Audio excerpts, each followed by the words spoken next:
औज़ुबिल्लाहिमिनश्शैतानिर्रजीम बिस्मिल्लाहिर्रहमानिर्रहीम अस्सलाम वालेकुम वरहमतुल्लाहि वबरकातुहू। नाज़रीन कराम, मैं हूँ फैसल सईद। आप मेरा यूट्यूब चैनल देख रहे हैं। उम्मीद करता हूँ आप जहाँ भी होंगे रब ताला की पनाह में आफियत से होंगे। नाज़रीन कराम, इमरान खान साहब पर पाबंदी लगा दी गई है।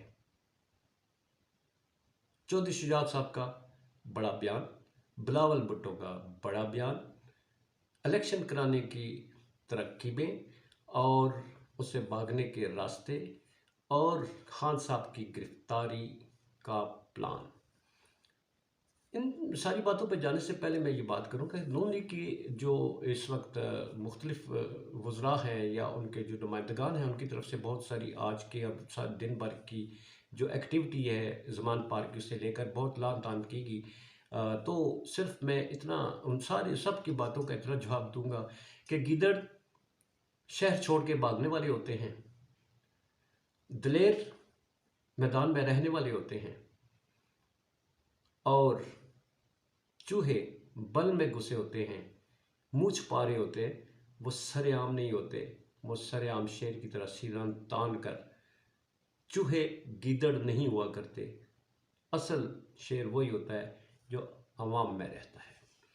इसके बाद जनाब बात करते हैं कि पैमरा ने इमरान खान साहब की हर तरह के बयानात, उनकी तकारीर, उनकी लाइव प्रोग्राम कोई भी है उस पर पाबंदी आयद कर दी है। और पाबंदी क्या आयद की है? अदारों के खिलाफ बयानात।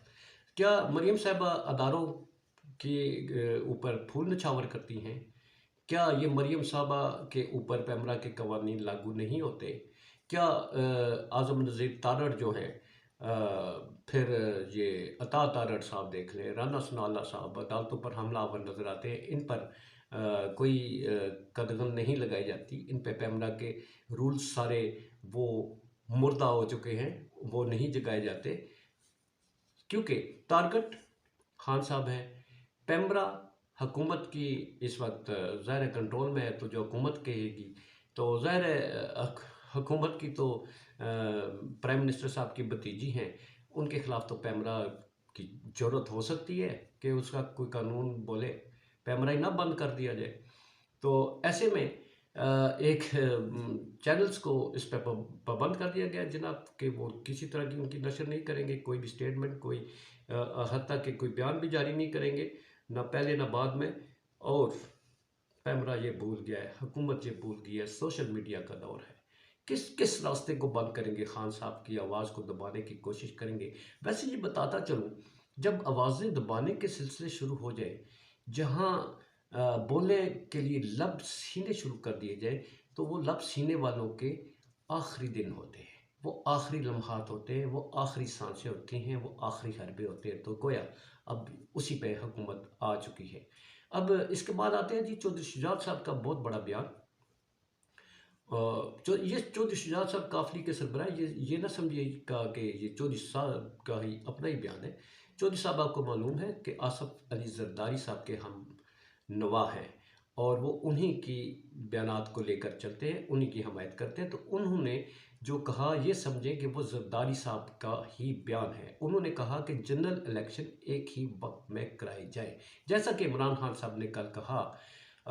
और उन्होंने भी यही कहा कि मैं सब अपने ऊपर हमला आवरों को, साजिशियों को माफ़ करता हूँ और जनरल इलेक्शन एक ही दिन कराए जाए।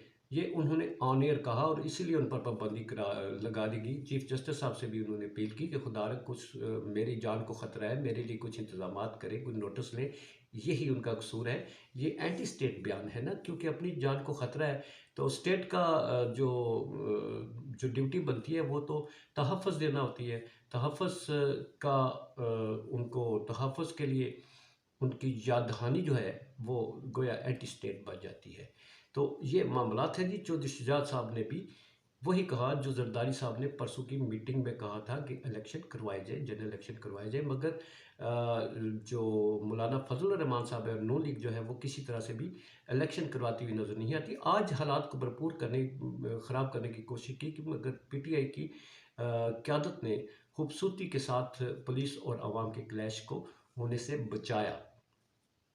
अब इसके बाद बिलावल भुट्टो साहब की तरफ आते हैं। बिलावल भुट्टो साहब ने भी हुकूमत से अलग होने का अंदिया दे दिया, क्योंकि शहबाज शरीफ साहब को आपको पता है बड़े बड़े जज्बात में बड़े बड़े वादे करते हैं। हम सैलाब ज़दगान को अकेला नहीं छोड़ेंगे, मेरा मुल्क जो है वो डूबा हुआ है, और जनाब मेरी आवाम जो है मेरा दर्द है।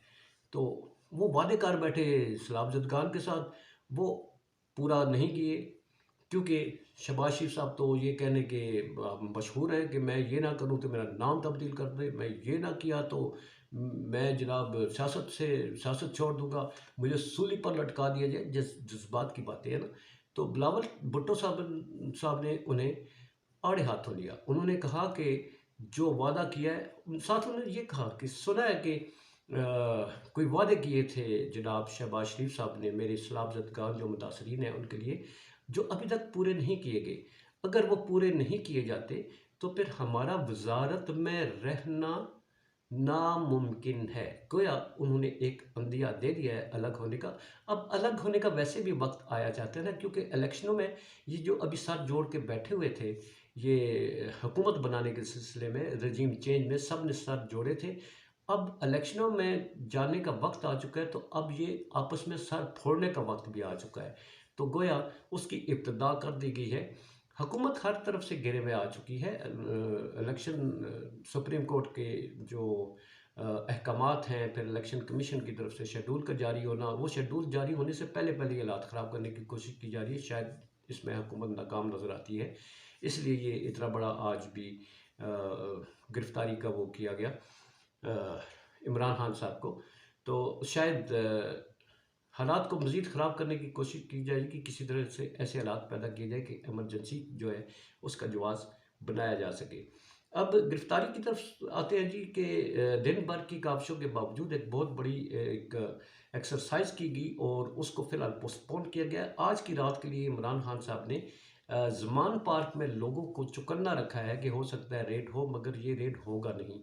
इसलिए कि जो रिपोर्ट्स हुकूमत जो मुक़्तदर अदारे हैं उनको दी गई है, वो यही है कि अगर ये अटेम्प्ट की जाती है तो बहुत बुरी तरह से हालात जो है वो ख़राब हो जाएंगे, जो आउट ऑफ कंट्रोल भी हो सकते हैं। इसलिए फ़िलहाल इसको पोस्टपोन किया गया है, और साथ ही कल इमरान खान साहब जो है वो हिफाज़ती ज़मानत भी लेंगे। और याद रहे कि बुध को वो एक बड़ी रैली निकालने जा रहे हैं लाहौर में, क्योंकि हफ्ते को उन्होंने जलसे का ऐलान कर रखा है, और हुकूमत की पूरी कोशिश है कि ये रैली और ये जलसा होने से पहले इमरान खान को गिरफ्तार कर लिया जाए किसी न किसी तरीके से, बाई होकर बाई करो तशद्दुद से या किसी तरीके से। मगर तशद्दुद की तरफ जाते हुए अदारे इस वक्त एग्री होते हुए नज़र नहीं आते। ये हैं अभी तक के हालात और वाक़यात। इलेक्शन से फ़रार के रास्ते हैं जी, जो शायद बंद हो चुके हैं। हुकूमत जो है वो शायद एक बद गली में आ चुकी है, जिसका वाहिद रास्ता इलेक्शन है। इलेक्शनों से फ़रार मुमकिन नहीं है, क्योंकि अब इत्तेहादी पार्टियां भी इनसे मुतफिक नज़र नहीं आती। आने वाले दिन बहुत अहम है। गुर्बत की चक्की में पिसती आवाम के लिए कोई अच्छी खबर की तवक्को नहीं है, बल्कि रमज़ान से पहले मज़ीद बुरी खबरों के लिए तैयार रहिएगा, क्योंकि महंगाई बढ़ते बढ़ते अब ताजरों ने जो दांत तेज़ कर लिए हैं, मुनाफाखोरों ने दांत तेज़ कर लिए, वो उन दांतों के अंदर जो है आवाम वो चबाई जाएगी।